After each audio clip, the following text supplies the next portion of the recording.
Alors Abdel Ghani, qui sera avec nous dans un instant dans ce studio, a expliqué hier sur BFM TV qu'il avait piégé sa sœur en plaçant donc ce micro pour justement prouver l'antisémitisme et la haine entretenue dans sa famille. C'est ce qu'il a connu lui depuis sa tendre enfance. Il entre en ce moment même d'ailleurs dans ce studio Abdel Ghani. Bonjour, installez-vous avec Mohamed Sifaoui, le journaliste qui a mené donc ce reportage sur M6 et qui a coécrit ce livre avec le frère de Mohamed Merah. Donc on expliquait le principe de ce piège qui était monté, puisque vous le revendiquez, un piège. Abdel Ghani, bonjour. Bonjour. Un piège pour prouver finalement que votre sœur avait elle aussi grandi dans cette famille où l'antisémitisme, la haine était finalement la base de tout. Voilà, c'était surtout pour prouver mes propos, qui étaient quand même de lourdes conséquences, qui étaient graves. Et voilà, c'était parce qu'à chaque fois que je leur mettais face à leurs contradictions, ils me répétaient que j'étais un menteur, que j'invente, et voilà. Mais vous êtes fier d'ailleurs. Vous vous dites, je suis fier en fait d'avoir réussi ce coup-là, d'avoir piégé ma sœur et d'avoir fait sortir la vérité. Ce que vous dites. Un petit peu, j'en tire pas une grande fierté non plus, mais je suis satisfait du résultat et surtout que leur face est dévoilée. Et le fait que l'enquête aujourd'hui soit ouverte pour apologie du terrorisme, vous en pensez quoi à propos de votre sœur? Sur ce point-là, je veux pas m'immiscer dans l'enquête de la justice. Mohamed Sifaoui, bonjour. Bonjour. C'est vrai que les choses évoluent assez rapidement depuis la diffusion de ce reportage. Les autorités judiciaires s'emparent de votre enquête. Vous en pensez quoi? J'en pense quoi? D'abord, je m'y attendais un petit peu. Pendant 7 mois d'enquête, je me suis rendu compte que le dogme utilisé depuis le départ par Bernard Squarcini sur la question du loup solitaire ne tenait pas du tout la route. C'est le patron de la DCRI, les renseignements intérieurs. L'ancien patron de la DCRI, tout simplement parce que Mohamed Merah a bénéficié de complicité à tout le moins idéologique.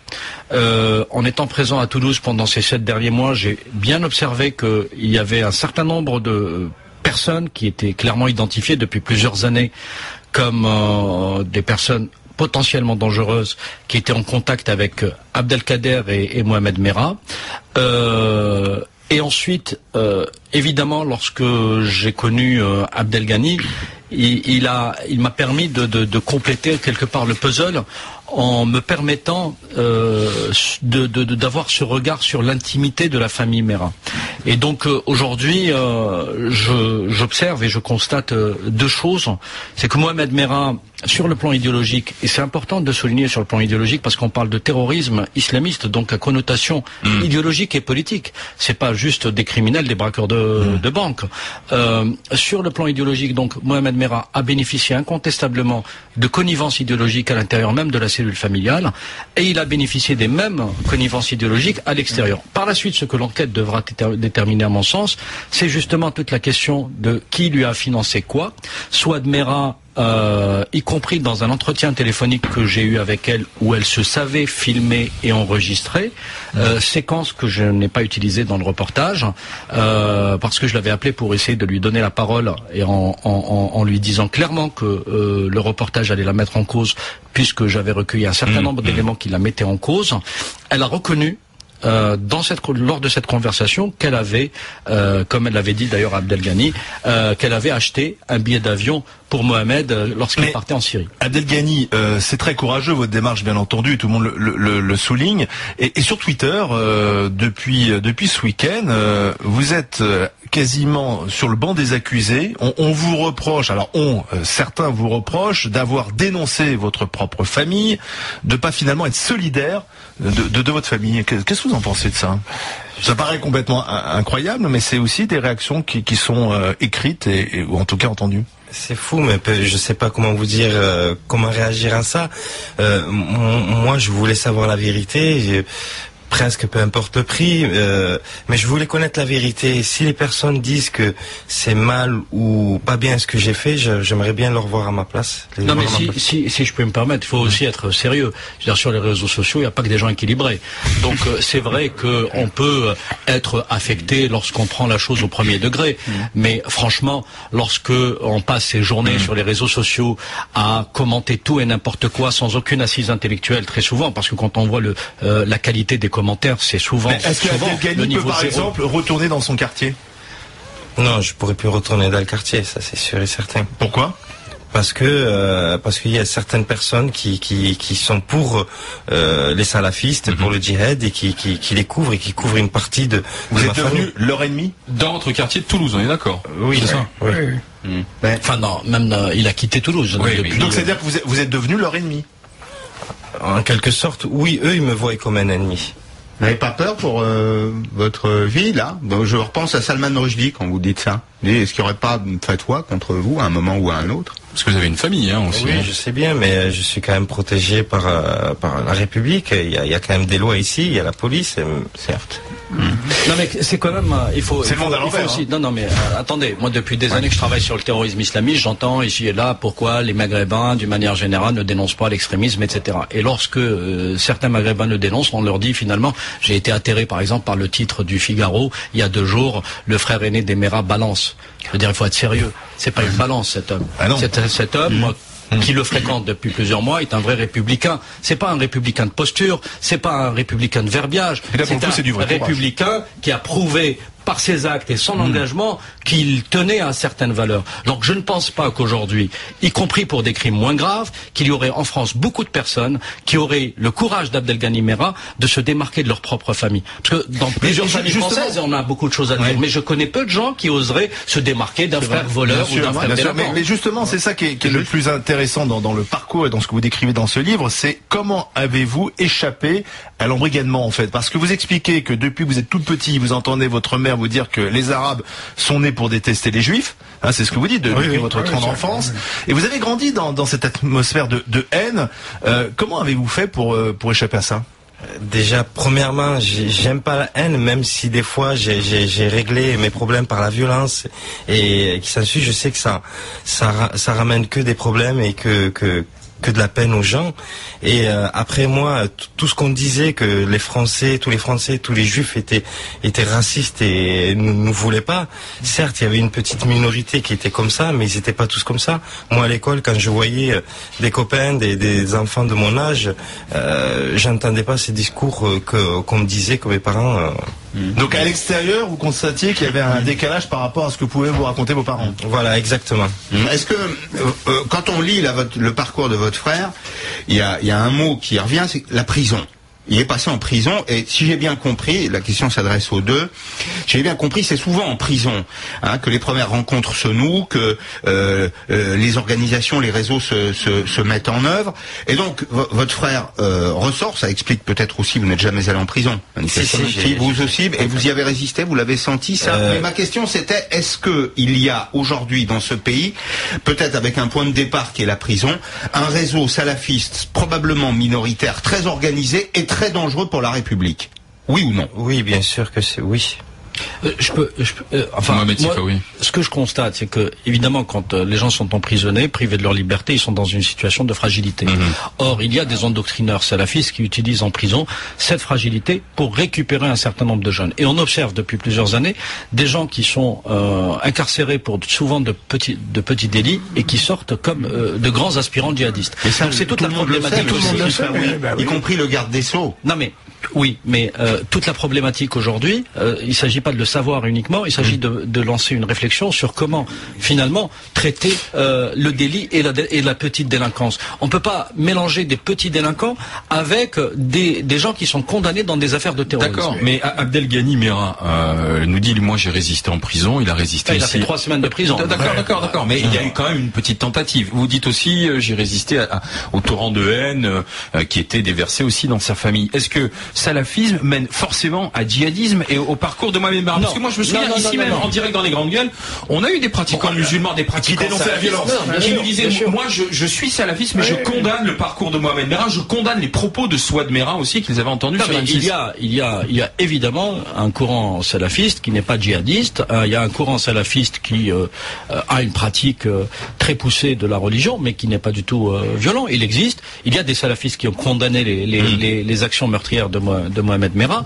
Mais cela étant dit, il ne nous appartient pas en tant que société civile de rentrer dans les nuances des courants de pensée, etc. Oui. Ce qu'on sait aujourd'hui, c'est qu'il y a un courant djihadiste, alors qu'on l'appelle le takfir, qu'on appelle le salafisme, qu'on appelle l'islamisme. Il existe. Tout le monde sait de qui on parle. On parle pas des gens qui prient, on parle des gens qui sèment la haine ou qui veulent semer la désolation et la violence. Ouais. On parle de ces gens-là, donc il n'y a pas d'amalgame possible. Ensuite, sur la question de la prison, il est évident que, encore une fois, et ce qu'apporte comme témoignage Abdelghani Merah, c'est une preuve, il est à lui seul la preuve vivante que le déterminisme n'existe pas. Oui. Il s'appelle Merah, et pourtant il n'est pas comme Abdelkader Merah, il n'est pas comme Souad Merah, il n'est pas comme Mohamed Merah. Donc ceux qui ont joué pendant toutes ces années, notamment ces dernières années, avec ce discours stigmatisant, amalgamant, etc., en disant qu'il fallait que qu'un événement en gros soit globalisé, soit généralisé, lui apporte justement cette nuance qui devrait nous amener à réfléchir sur la société aujourd'hui. Mais je voudrais quand même, il y a des solutions par rapport à la prison. Est-ce que quand même on ne pourrait pas avoir une politique qui est vraiment un peu plus d'imams formés? On sait très bien quand même qu'en prison, les aumôniers ont un rôle. Il y a à la fois des rabbins qui sont présents, il y a des pasteurs, il y a des prêtres catholiques. Est-ce qu'il ne pourrait pas y avoir il y a déjà des aumôniers musulmans d'une manière insuffisante? Est-ce qu'il ne peut pas y avoir une véritable politique là-dessus? Alors, je pense que la politique de fond, elle est d'abord philosophique. Il faut qu'une prise de conscience de toute la société, et il faut surtout clarifier le débat. C'est-à-dire qu'on ne donne pas l'impression, comme le fait Marine Le Pen par exemple, ou un certain discours à l'UMP, que la lutte contre l'extrémisme doit se faire avec les valeurs de la République, non pas avec un discours tout aussi extrémiste. C'est tout aussi la clarification qu'il faut apporter. Lorsque des républicains, parce qu'ils luttent pour le respect de la laïcité, parce qu'ils luttent pour un certain nombre de principes universels, dénoncent l'extrémisme, le discours est fluide, mais l'ambiguïté est entretenue par des gens comme Marine Le Pen aujourd'hui, ou comme tous ces discours extrémistes qui tentent à tout prix à diaboliser l'ensemble des musulmans, qu'ils soient réels ou supposés, parce que on mélange maghrébins, musulmans, africains, etc., extrémistes, je veux dire conservateurs, non pratiquants. Mais tout ça est mélangé dans un discours extrémiste qui souvent pousse certains qui ne sont pas extrémistes à avoir une attitude de repli sur soi, et plutôt que d'avoir une politique d'intégration, une logique d'ouverture sur les autres, etc. Abdelghani Merah et Mohamed Sifaoui sont avec nous sur AMC en direct avec nous au 32-16. Je voulais repartir sur un petit passage de votre livre où vous vous racontez aussi, Abdelghani Merah, et vous parlez du rejet de votre famille aussi, la manière dont elle vous regarde, elle ne vous aime pas parce que vous n'êtes pas comme eux. Vous dites, ça me fait plonger dans l'alcool aussi, vous vous mettez à être violent au sein même de la cellule familiale, vous cassez tout chez vous, vous fumez du shit, vous le dites, et puis un jour vous demandez de l'argent à votre père et qu'il vous répond, c'est raconté dans le livre, débarrasse-toi d'abord de ta sale juive, ensuite je te donnerai ce que tu veux. Pourquoi? Qu'est-ce qu'on vous reprochait? Parce qu'on me reprochait mon choix que j'ai choisi une femme différente de la tradition. Il voulait que je me marie avec une membre de la famille, et moi j'ai toujours refusé. Et comme j'ai toujours dit quand j'étais petit, j'ai dit ma femme elle sera française, blanche aux yeux bleus. Et ça ils l'ont toujours rejeté. Et le fait en plus de ça qu'elle avait des origines juives, ça a été la catastrophe. Et mon père a toujours n'a jamais voulu m'aider, n'a jamais voulu aider mon fils. Tout ça parce que comme il disait c'est un bâtard. Père Gourier, allez-y. Oui, ce que vous dites me touche parce que j'ai un de mes paroissiens qui est comme petit ami, il veut se marier avec une jeune femme d'origine musulmane, et son père lui a carrément dit à cette jeune femme, pour moi tu es morte, tu n'existes absolument plus et je ne peux plus te voir, parce que ce garçon qui est catholique a refusé de se convertir à l'islam. La condition pour l'union de ces deux personnes pour le père, c'était le changement de religion et la conversion à l'islam. Et il y a une grande souffrance de part et d'autre. Et là, la famille est complètement divisée parce que la mère veut continuer à avoir sa fille. Et là, on est en plein conflit familial avec une violence rarement égalée. À la différence que là, vous étiez tout seul finalement contre toute votre famille. vous n'avez pas pu empêcher Mohamed de dériver parce qu'il était sous l'influence, donc si je comprends bien, de Kader qui est en prison aujourd'hui, et vous n'avez pas essayé vous de sortir de ça et de l'empêcher de plonger? J'ai essayé de le remettre sur le droit chemin en lui expliquant qu'il faisait fausse route avec tout ce qu'il disait, tout ce qu'il faisait, mais les membres de ma famille ont été plus forts que moi, et ainsi que les salafistes. Mais comment expliquer son passage à l'acte? Parce que entre ce qu'on peut penser, entre le fait de tenir des discours et de passer à l'acte, il y a quand même une frontière importante. Pourquoi est-il passé à l'acte selon vous? Parce que pour moi, il avait marre de la vie, il en a trop souffert, il en a trop bavé, et il a caché, on va dire, presque, il voulait se suicider. Et comme chez les musulmans, le suicide, c'est interdit. Je sais pas, moi, c'est la seule conclusion que je fais, c'est qu'il voulait mourir, Mais Mohamed qui était frappé par Kader. Oui, il a été frappé, martyrisé par votre frère aîné. C'est lui qui avait véritablement qui avait l'emprise sur la famille. Vous dites que c'était la tumeur. Hein. Oui, c'était la tumeur de la famille. Et il était là, il faisait sa loi. D'ailleurs, même ma petite sœur Aïcha était obligée de partir dehors. Elle a dormi dans la rue, chez des copines, tout ça, parce que il lui interdisait de discuter avec des hommes ou, admettons, de fumer une cigarette. Parce qu'à la limite, c'est Kader qui aurait dû passer à l'acte. C'est lui qui parlait tout le temps d'Al-Qaïda. C'est lui qui était en fait le plus radical dans ses propos, etc. Et ce n'est pas lui qui est passé à l'acte, c'est Mohamed qui est devenu le terroriste sanglant Mohamed Sifawi. Pourquoi, à votre avis? Alors, je pense que, avec toute la précaution, pour ne pas atteindre la présomption d'innocence, je pense, au regard de ce que j'ai pu recueillir sur place, comme témoignage, etc., qu'à un moment donné, Kader s'est dit qu'il avait acquis la capacité de devenir un peu un idéologue, une sorte de gourou. Il a incontestablement influencé un certain nombre de jeunes Toulousains, dont son propre frère Mohamed. J'ai eu plusieurs témoignages qui me disaient que Kader avait travaillé Mohamed au corps quand celui-ci était encore délinquant, c'est-à-dire qu'il cherchait à l'amener comme ça progressivement vers cette forme-là de la religion, pas la religion.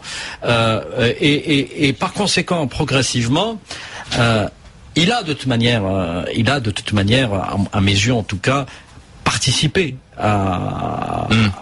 On sait qu'il a participé au vol du scooter, et sa participation, elle est consciente. Pourquoi? Je vais vous dire tout de suite pourquoi. Parce qu'un salafiste ne vole pas. Un salafiste, dans leur doctrine, le vol est interdit. Ils ne volent que dans un seul cas, que lorsque le vol en question sert la cause.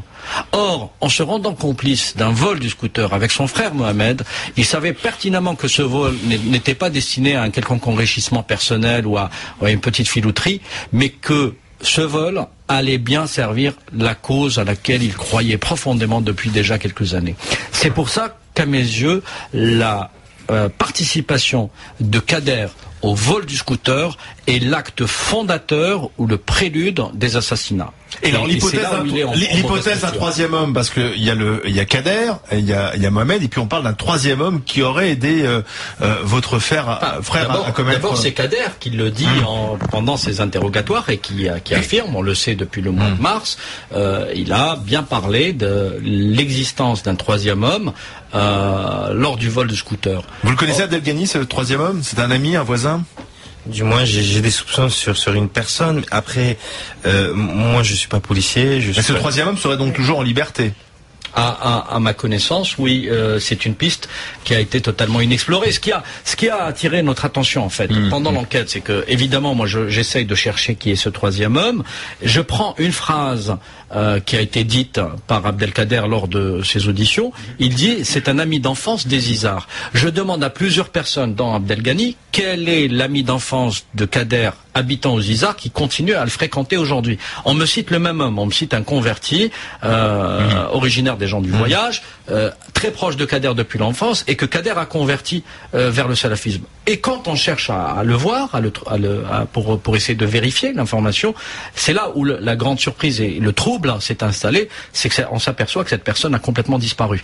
Il a déménagé, il a fait déménager sa mère, il a fait déménager son jeune frère, et ce depuis le début avril, c'est-à-dire quelques jours seulement après les assassinats. D'accord. Et le rôle là, du gourou, là, Olivier Corel? Le rôle, beaucoup de gens ont pu apprécier la teneur de ses propos. D'abord, à aucun moment, il a dit, moi je ne condamnerai jamais les actes de Mohamed Merah. Ça, il l'a dit, et il me l'a dit à plusieurs reprises. Il me l'a dit en présence d'Abdelghani et lorsque je suis retourné le voir une seconde fois. Mais en plus, après, j'ai réussi à discuter avec lui, à installer un dialogue. Il a fini par me dire que d'une, il s'en foutait de la justice, de la police, etc. Ouais. Et que de deux, il était pour le djihad, même s'il était inerte, je le cite. Et quelqu'un qui vous dit ça, ça veut dire que il disait en clair, je soutiens le terrorisme, même si moi-même je ne passe pas à l'acte. On va écouter Kamel qui est avec nous. Bonjour Kamel, directeur commercial dans le Rhône. Bonjour, bienvenue. Bonjour les grandes gueules, bonjour monsieur Sifaoui, bonjour monsieur Merah, bonjour Père Gourrier. Kamel, vous écoutez attentivement depuis tout à l'heure. Qu'est-ce que vous pensez? Qu'est-ce que vous avez envie de dire? Déjà, je voulais répondre au Père Gourrier. Les mariages, vous savez, c'est dans tous les sens. Moi, 19 ans, j'attendais un bébé de 2 mois. Et cette femme, parce qu'elle était chrétienne et parce que j'étais d'origine maghrébine, a été avortée. Les parents l'ont amenée, l'ont fait avorter de force. Alors donc je veux vous dire, le problème, il n'est pas dans un sens. Moi aujourd'hui, ce que je veux dire, c'est, monsieur Merah, vous êtes courageux, parce que moi aussi, je l'ai dénoncé au mois d'août. J'ai fait un article où j'ai marqué, il est salafiste, il faut les combattre et les éradiquer. Donc aujourd'hui, monsieur Merah, chapeau. Alors la haine du juif, moi je l'ai pas connue. J'ai eu des parents bien au contraire très ouverts, une grand-mère qui me parlait de Moïse, de Jacob, Yacoub et ainsi de suite. Et là, je pars, j'espère avoir le visa aujourd'hui d'avoir la réponse d'un rapatrié juif et l'amener dans son village natal pour qu'il puisse se reposer sur la sépulture de sa mère, de sa sœur et de ses grands-parents. Donc je suis pas du tout dans le cas de Merah. Ce que je veux dire aujourd'hui, c'est que on a laissé les pouvoirs publics, les mêmes qui aujourd'hui sont en train de crier au secours, oui, le salafisme, oui, les intégristes. J'ai fait un article, vous avez qu'à lire sur Lyon Capital, et vous voyez ce que je dénonce. Vous avez aujourd'hui des imams qui ont été, je sais pas qui, les a nommés, qui ont prôné la haine du juif, la haine du chrétien, et on a laissé faire, on a voulu acheter la paix sociale, donc on a laissé faire, et aujourd'hui on se retrouve avec une minorité de gens qui sont anti-tout, d'ailleurs, parce que je rappelle quand même qu'ils ont tué 2 musulmans. Oui, bien sûr. Les militaires. Les militaires, oui. Alors justement, Kamel, je voudrais que Mohamed Sifaoui, qui a beaucoup enquêté sur cette question de l'islamisme radical en France, est-ce qu'il y a eu un laisser-faire des autorités, une complicité passive en quelque sorte? Bon, j'irai pas jusqu'à dire complicité passive, mais... Non mais je voulais poser la question à Mohamed s'il confirmait ça. Mohamed Sifaoui. En fait, ce qu'on observe depuis plusieurs années, c'est que au départ, probablement par méconnaissance, plusieurs politiques ont pensé que, en réalité, l'expression violente ou intégriste qui est celle des salafistes était généralisée à toute la communauté musulmane. Donc il y a eu, ils se sont approchés avec ce sujet, en direction de ce sujet, avec beaucoup de tact et de précaution, ne voulant probablement pas. Donc ça partait probablement de très bons sentiments. Il s'est installé effectivement pendant plusieurs années un laxisme. Et quand, au lendemain du 11 septembre et après un certain nombre de revendications, il y a eu chez les politiques une première prise de conscience, celle-ci a été totalement maladroite. C'est-à-dire qu'on est passé d'un discours totalement laxiste, angélique, etc., à un discours stigmatisant, amalgamant tout le monde. Et donc, les deux solutions ne sont pas bonnes. Mais alors, les autorités musulmanes, parce que ce matin, je ne sais pas si vous avez entendu le recteur de la mosquée de Paris, monsieur Boubaker, qui bien sûr condamnait les délires verbaux, c'est l'expression employée de votre sœur, Abdelghani, mais qui en même temps trouvait que diffuser le reportage sur M6 à une heure de grande écoute, c'était pas bien, c'était finalement faire beaucoup de spectacles. Oui. Qu'est-ce que vous en pensez de ça, Abdelghani? Oui. Parce que c'est vous qui avez au début voulu piéger votre sœur. Oui. Non mais c'est pas Abdelghani qui a pris la décision de diffuser quoi que ce soit. Bien entendu. Faut pas lui attribuer. Abdelghani est l'un de nos principaux témoins. Donc c'est plutôt moi qui vais répondre avec. Au recteur de la mosquée je de pense Paris. que on a fait avec la chaîne un travail à la fois sérieux et responsable. Ça on peut pas. Maintenant, on peut nous reprocher effectivement d'informer les gens. Est-ce qu'on peut nous reprocher d'avoir fait notre travail? Nous, notre travail, c'était quoi? C'était itinéraire d'un terroriste français. On a essayé de comprendre comment un jeune Français de 23 ans, parce que Mohamed Merah, on a beau le renvoyer aux origines de ses parents, il est né en France, il a évolué dans la société française, il a fait l'école de la République. Les services sociaux qui ont traité son cas sont les services sociaux de la République. La police qui n'a pas su déceler, évaluer sa dangerosité, c'est la police française. Donc c'est un produit de la société française, quoi qu'on puisse en dire. C'est un produit, il est sorti des entrailles de la société française. Que le salafisme soit devenu aujourd'hui une réalité française, il faut l'admettre. Est-ce qu'un journaliste a le droit de le dire? Moi je pense que oui.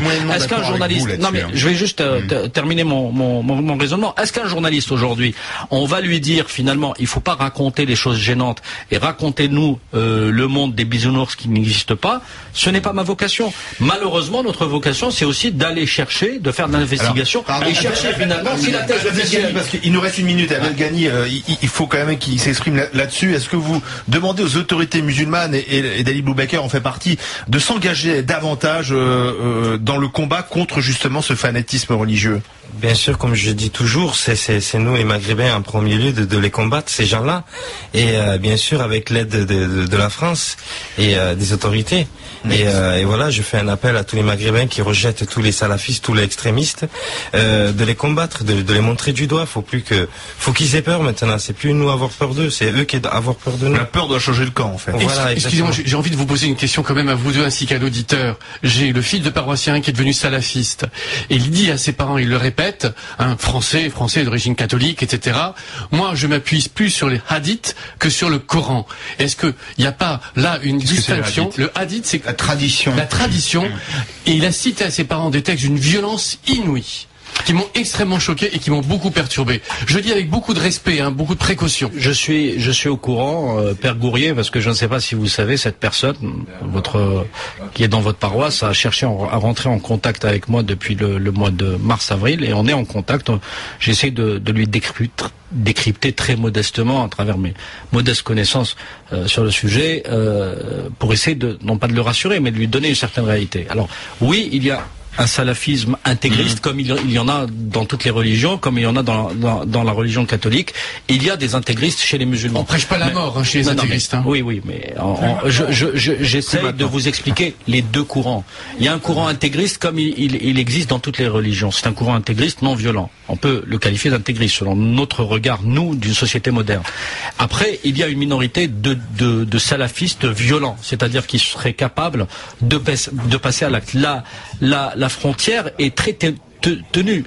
Elle est très fine. Le statut des hadiths là-dedans. Le statut, il n'y a pas un statut fixe. C'est une question encore une fois d'interprétation.